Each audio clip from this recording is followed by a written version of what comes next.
Are we seeing the beginning of the implosion of brand Sussex? Hello everyone, welcome to Royal News Network. My name is Brittany, and today we are talking about a couple of stories because there are certain things floating around out there that I find rather fascinating. All goes and points to the fact that Harry and Meghan, their brand, the Sussex brand, is collapsing. It's falling apart basically on Harry and Meghan because of Harry and Meghan. Yes, oh yes. We're going to talk about their reaction to South Park, what their lawyer said, specifically in regards to being sued. I know this is being misconstrued into the fact that they're talking about South Park. It's really about the rumor that they were going to sue, but I think it still says a lot about them.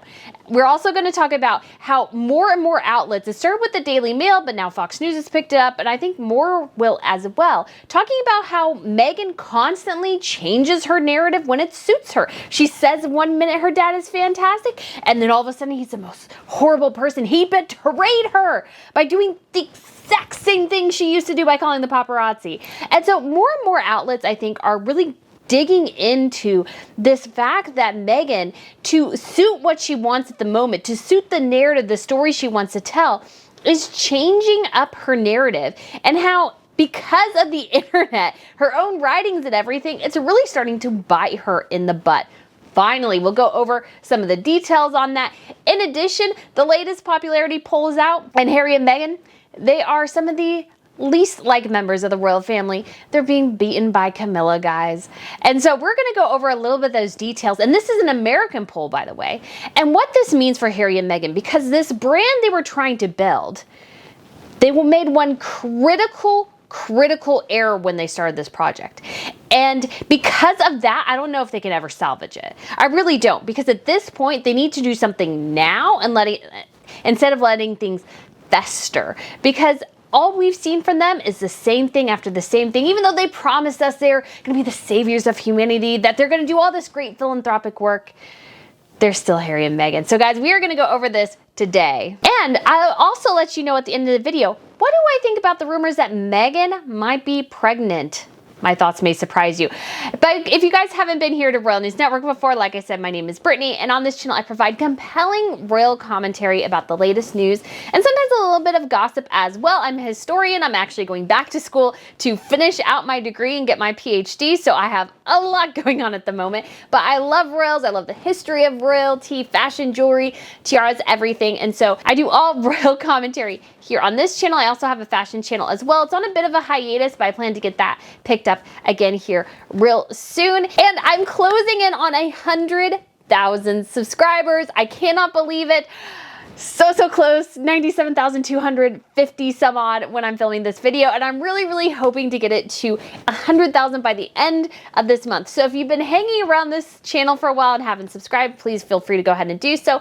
And I will have, and I know I'll reach it before I go, but I'm going to the UK next month, and I plan on grabbing some specialty royal treats for you guys for a giveaway. So I'll get some Woodard's hot chocolate, which I know you guys love. I will try to find some coronation merch. I'm sure that's come out, and the logo for it is lovely, so I'll find some of that. I'll find just some really cool things I think would make for some awesome giveaways. And I'll also be making, I think I'll make like a special 100,000 edition of the shirt. I need to order more. I know the shirt says recollections may vary. So I just love these shirts.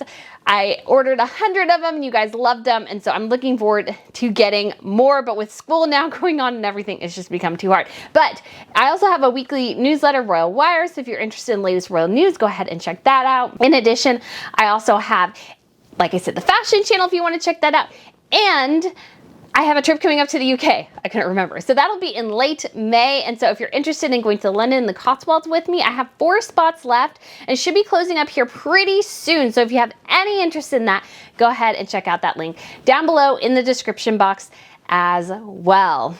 And like I said, guys, so much going on. Usually I try to touch on some other royal news, but we'll go into all this because this could end up being a longer video than I think it will be. So let's start off first with Harry and Meghan's reaction to South Park. South Park has been an epic disaster for them in more ways than one, because They looked terrible in it. And even people who are maybe not on the royal bandwagon or whatever, they see the hypocrisy. The hypocrisy is on complete and total display here. And so I think it's done nothing for Harry and Meghan's public perception.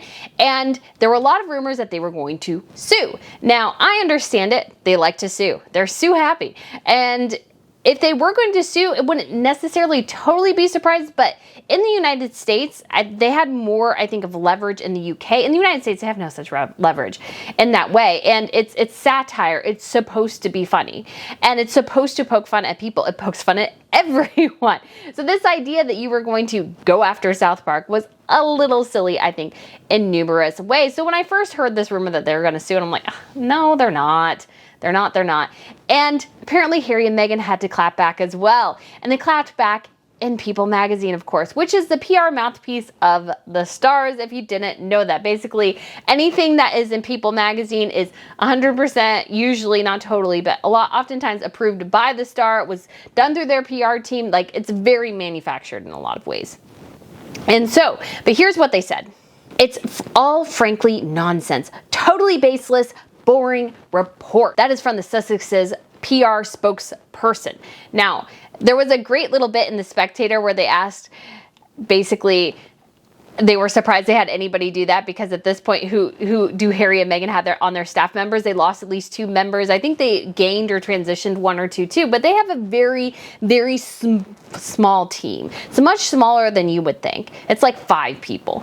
And so that they had to make this statement about this, I think, says that everything in South Park was accurate. They can't let something sit. They have to respond to everything. I'm sure Meghan wanted to give them a 12-step response to South Park, or a 50-page response to South Park. That's what Harry and Meghan do. They've talked about this. Harry has talked about this in his interviews, and I think Meghan has too, that they wanted to basically go to the royal family and give them a laundry list of their supposed faults and everything they did wrong in terms of Harry and Meghan. And they wanted the royal family to create one too. In addition, when the bullying allegations came out, Meghan Markle sent over a 25-page, I think, point-by-point rebuttal of the bullying allegations against her.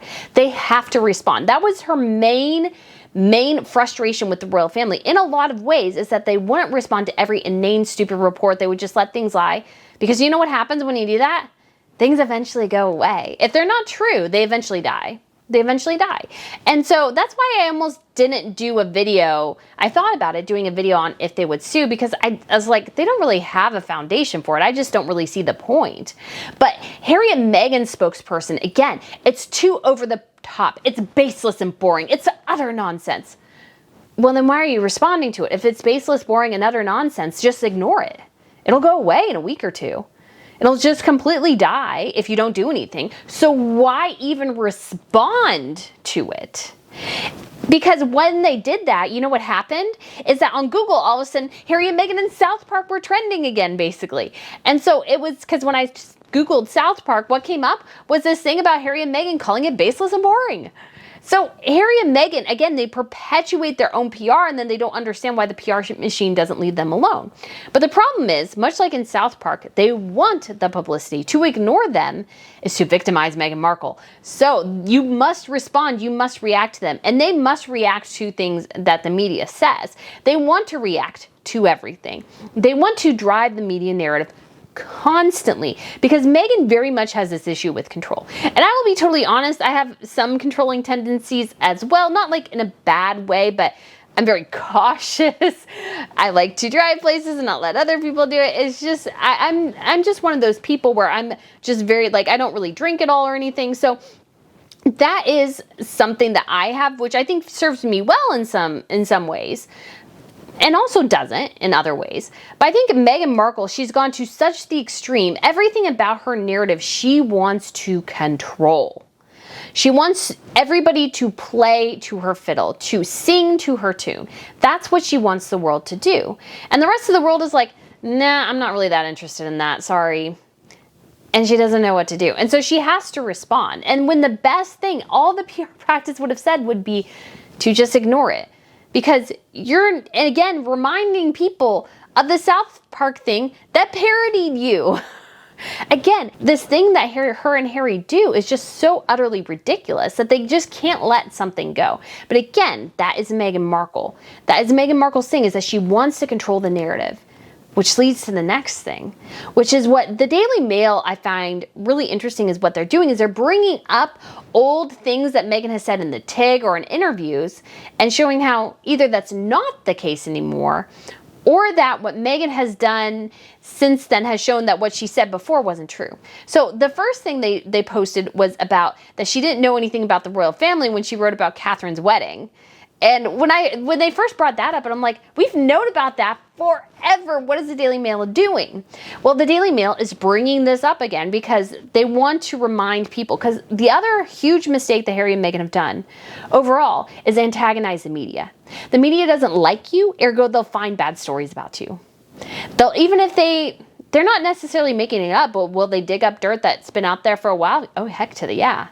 And you, again, have only yourselves to blame. Because if you have a good relationship with the media, they don't tend to try to dig around and stuff they shouldn't. They're just like, okay, whatever, that's totally fine. They tend to brush things off more. Not necessarily, like if there's a big story, they'll pursue it. But we can all agree that everybody has a bad day. So if they heard maybe that, Kate had a sharp word to say at one of her staff members one time, they'll probably be going, she's just human like everybody else. But if it's a series of allegations, of comments, of difficulties, it'll make its way into the media. And the media has no incentive to protect you from that because you've made yourself not necessarily their target, but you've made yourselves open to attack and mockery because they're trying to do a job and you're hindering their job and basically attacking them while they're doing it. And that's what Harry and Meghan did. I just started reading the Valentine Lowe book, Courtiers, and I do actually have an interview with him scheduled early next week. So I'm very, very excited about that. And so what he talked about in the beginning is something, I think he was probably one of the first to say it, is that Harry and Meghan had gone on this Pacific tour and their team had been begging Harry and Meghan to come back and talk to the press. And Harry and Meghan finally did it. Meghan smiled like this, demurely, because that's what she does. That's her mask. She just smiles and kind of grins like an idiot is what I think. Because it's like, I know that's a mask. Please stop doing that. It just really bothers me. But Harry, he's just was like a sulky teenager to them. And Valentine Lowe, eventually he said that Harry just went, well, thanks for coming, even though you weren't invited. And Valentine Lowe's like, all of us here, we were invited by your team, bud. We were all invited by your team. And Harry's inability to see that they were adding good because they were covering them. But if anything went bad, if they didn't give them the right coverage. And I think, again, Meghan was, whispering in his ear going, oh, they're not giving us the attention we deserve. We're getting criticized. We need to do yada, yada, yada. And so that inevitably caused a rift that just continued to grow. And so when we get back to these Daily Mail pieces, they're bringing up Meghan talking about Catherine. And then they're bringing up what Meghan said about her father years ago, which was nothing but kind and gracious. She was very complimentary of her father. She was very much somebody who appreciated what he had done for her. So let me bring up, and this has now been picked up by Fox News. So let me bring up their article because they had a good synopsis of it while I was reading it. And it was actually, not only was it an article on Fox News, it was actually the highest post on the page for a little bit this morning. And that goes to show you that this stuff is starting to gain actual traction. That Meghan is essentially, allegedly lying. That's becoming a bigger and bigger issue. It's becoming a really big issue. So what they put on here is what Meghan said on I believe it was the TIG about her father. So she said, I think of so many moments with my dad. Our club sandwich and fruit smoothie tradition post my tap and ballet classes, which, by the way, he religiously took me to on Saturday mornings after working 75 plus hours a week as a lighting director. The fishing trips along the Kern River and Big Bear Lake to catch catfish or trout and cook it up for dinner, and the commitment he made to lighting my high school musical so that they felt as grand as a Broadway show. The blood, sweat, and tears this man, who came from so little in a small town of Pennsylvania, where Christmas stockings were filled with oranges and dinners were potatoes and spam, invested in my future so that I could grow up and have so much. He helped me turn my bathroom into a dark room when I was 12 because I wanted to be a photographer, shading my windows in red lighting gels and with extra jugs of fixer. He put gas in my car when I went from audition trying to make it as an actress. He is the person who believed in this grand dream of mine well before I could even see it as a possibility. He taught me to write thank you notes, to always arrive early, to drink Arnold Palmer's, to find my light when I'm on camera, and beyond. And that right there is the point. My dad taught me to find my light. He taught me to always make my own box. To my dad, my thoughtful, inspiring, hardworking daddy, happy Father's Day. If I had all the water in the world, I'd give all the water to you. You won't get that quote, but he will. And for Father's Day, that what matters most. Now that should tell us a lot of things. Number one, Thomas Markle sounded like a great dad.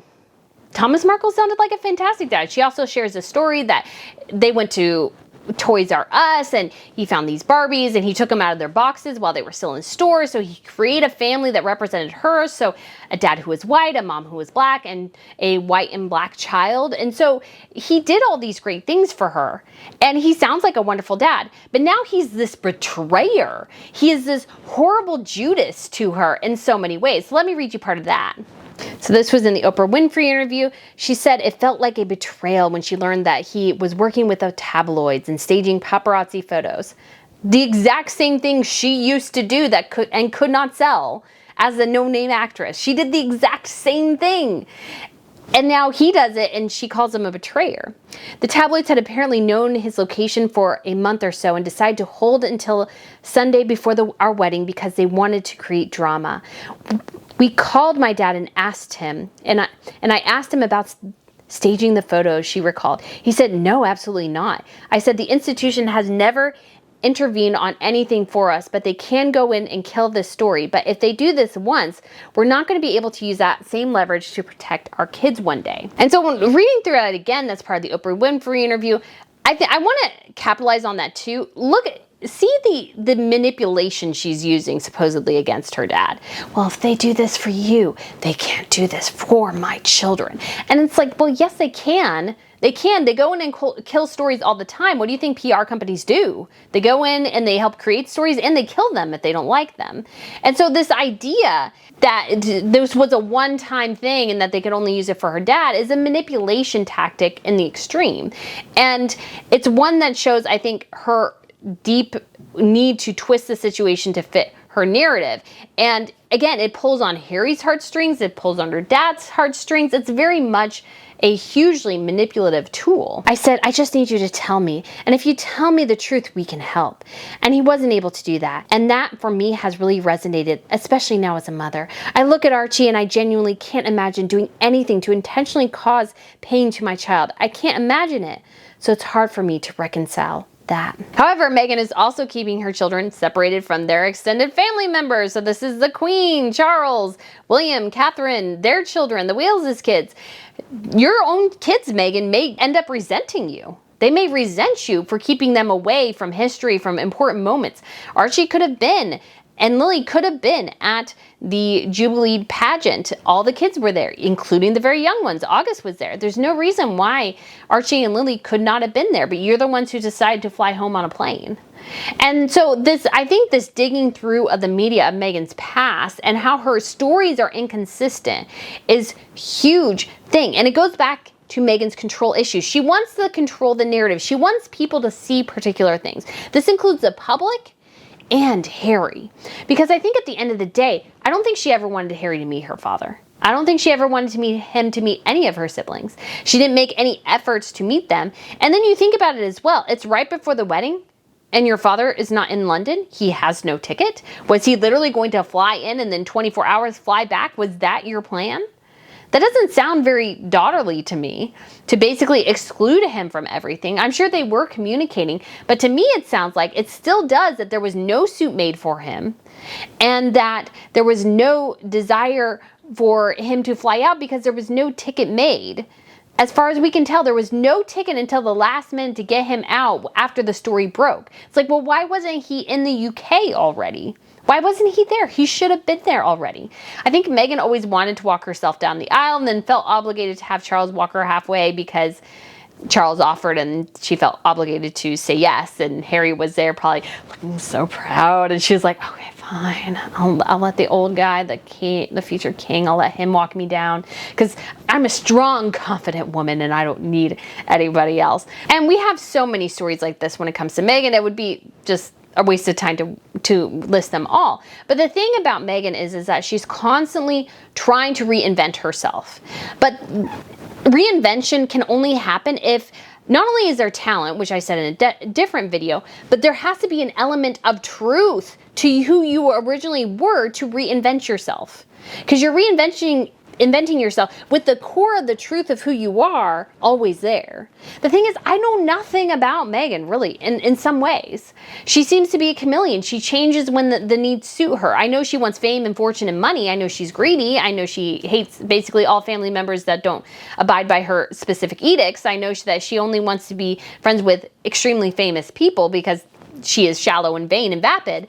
But beyond that, I just really don't know that much about her. And so how are we supposed to connect with somebody who we know literally nothing about? And I think that's why right now, Harry and Meghan continue to see their poll numbers not go up after sharing everything, but dropping and cratering. I think because a huge portion of that is based around the fact of they can't be trusted to tell something simple. And that is the truth. Everything is their truth. Everything is a version of their truth. And what's happening is that it's coming back really, really to haunt them in so many ways. And I think the public trust that people had in them, because again, public trust is based on you telling the truth about something and being consistent in that story. We got several different versions of the racist allegations made against the royal family. So the version number one was Meghan's version. It was several conversations with Harry while she was pregnant. Harry's version, it was one conversation when they were initially dating. And then it became, well, it wasn't racist, even though Harry and Meghan, I can't remember because you can't find the full video, the full interview now really, that I'm not sure if they heavily implied it and Oprah made the insinuation, so did everybody else, or they actually just did say that it was racist. I don't think they said that specifically. But what happened essentially is that Harry all of a sudden goes, well, it wasn't racist. It was the British media. It was the British media. It's like, no, the American media ran with it too. Gayle King, the friend of the woman who just interviewed you, said on her morning show that it was racist. So what are you two talking about? Again, that simple thing of the basis, the core of what you're saying being consistent, that is key for anybody in this public sphere. Now, we all make mistakes. I've made mistakes. I've made mistakes on here and everything. And I try not to, but I'm human. I'm flawed like everybody else. But what we know always about Meghan is that she's very good at crafting her words, crafting her narrative. She wants everybody to see a specific side of her.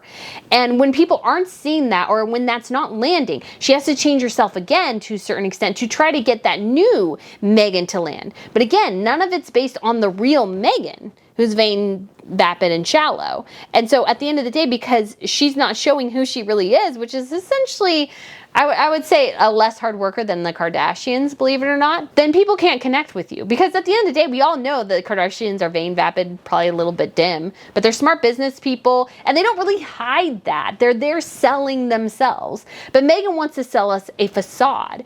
And that facade, you start to hit it, and it starts to crumble and crack. And that's going on just again and again and again. And I don't think Meghan can adjust herself to that. Or she keeps trying to, and it's just not landing. And that's why we're getting these crumbling, cratering popularity polls. So here's the latest one. And this is an American one. An American one. So when it comes to Harry, he is liked by 32%, disliked by 42%. So that gives him a net approval rating of -10. That's pretty bad. You move on to Meghan. She was liked by 27% of Americans and disliked by 44% of Americans, giving her a net rating of -17. This was taken on February 19th. So this is a very new study. This is a very new, I should say, poll. This is a very new poll. And so looking at the actual royals, the real royals in the UK, Charles was liked by 29%, disliked by 18%. So there's obviously some percentage in the middle that's like, I kind of like him, I kind of don't, I don't really care. And so that gives him a net approval rating of 11. Camilla is disliked by 23%, liked by 23%. So that gives her a net approval rating of 0. Which is better than Meghan Markle. Camilla Parker Bowles, the former Camilla Parker Bowles, now Queen Camilla, is beating Meghan Markle in the approval ratings. And there's still a lot of people who hate Camilla because of Diana. That should not be happening in any stretch of the imagination. And of course, the most popular royals are Catherine and William. So William has an approval rating of 42% and a dislike rating of 14%, giving him an overall net rating of 42%. Catherine is the most popular.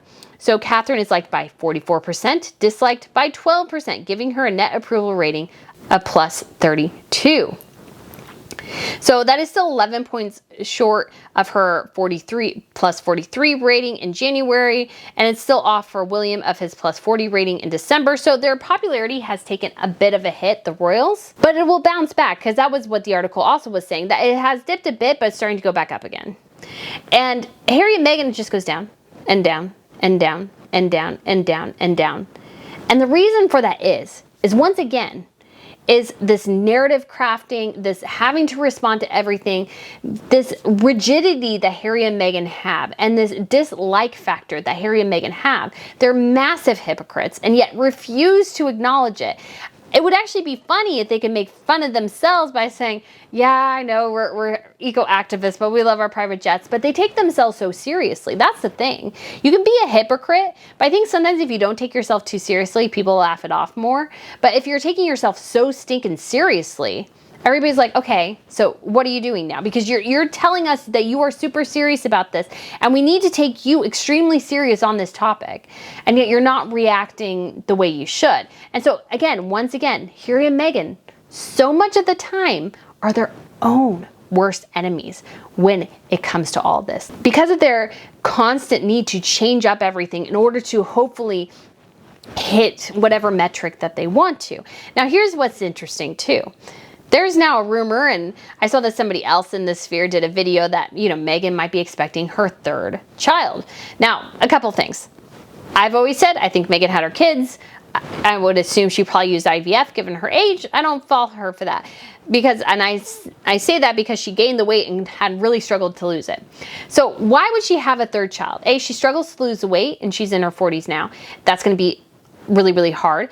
I don't think she's had particularly easy pregnancies. She doesn't have particularly good-looking pregnancies, really, to be honest. She doesn't have a cute pregnancy look. Her stomach looks very weird, I think, because her short torso is like, just 3 inches wide, and so there's just no place for the baby to go. So she just looks odd. And they won an award for saying that they would only have 2 children. They said it publicly, and they won this award. So if they backtrack, then they look like, once again, massive hypocrites. But why would they do it? Well, I think Meghan would really, really struggle with the fact, once again, that she would gain a bunch of weight and struggle to lose it. But I think Meghan would do it if she thought it would gain her a little bit of sympathy. If she thought it would gain her a little bit of clout. That is why she would have a baby. And to me, that's just so cynical and slimy to have a child just to maybe boost your popularity. I mean, I know they love their kids, and I hope their kids have a wonderful childhood and that they're loved and well cared for and everything. I hope all that sincerely. But Meghan is all about making money. She's all about fame and fortune. So what generally do women get when they get pregnant? They usually get like a bit of a popularity bump. It would also be a really easy way to say that they couldn't attend the coronation because, Meghan's too pregnant. And, Harry has to be here all the time. So Meghan and Harry can't leave because Harry has to be here. Now, if things were going well, would Meghan get pregnant again? No. But I don't think things are going particularly well for them. And I think the baby, if they're having one, a third one, again, hope the child has all the love in the world, but I think it's a Hail Mary to get more attention.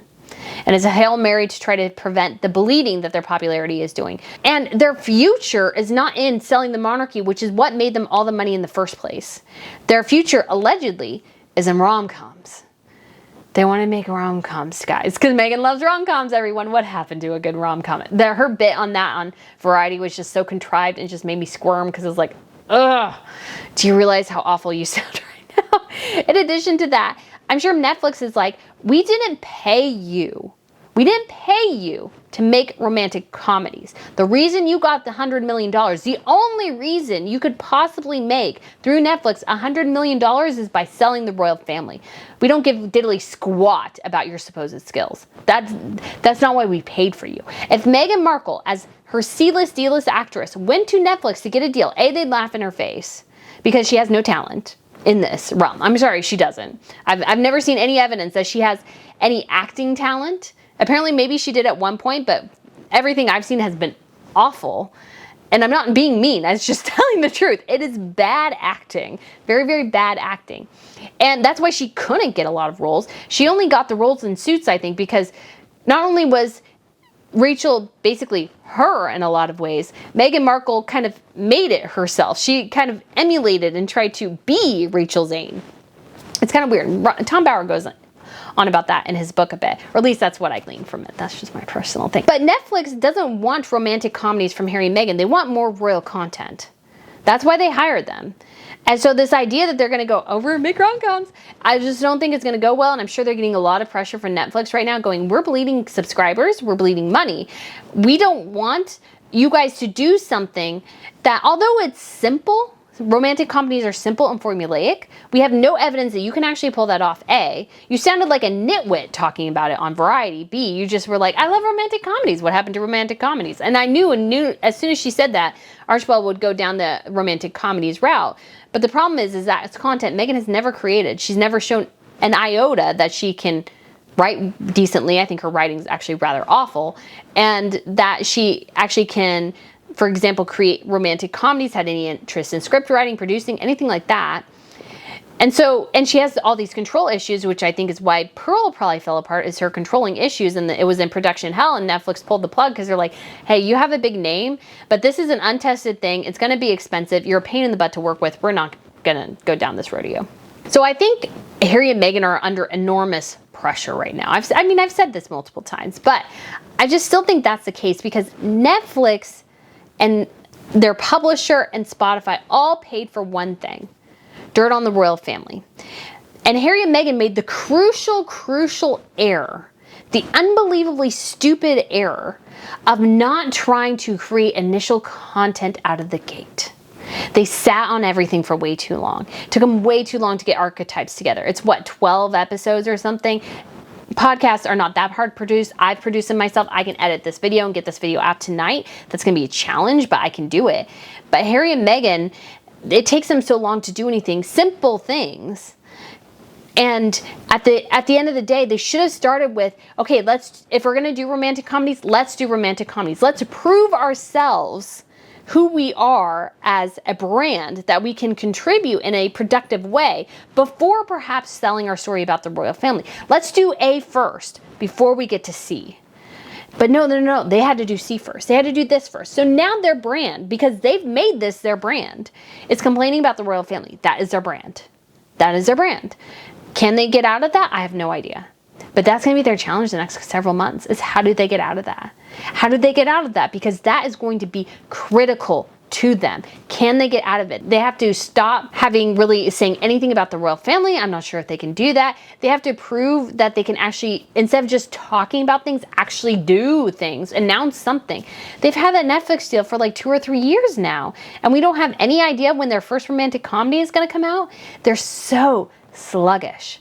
And I'm sure they're getting enormous pressure to actually do something like Keeping Up with the Sussexes. So I think Harry and Meghan's brand is imploding.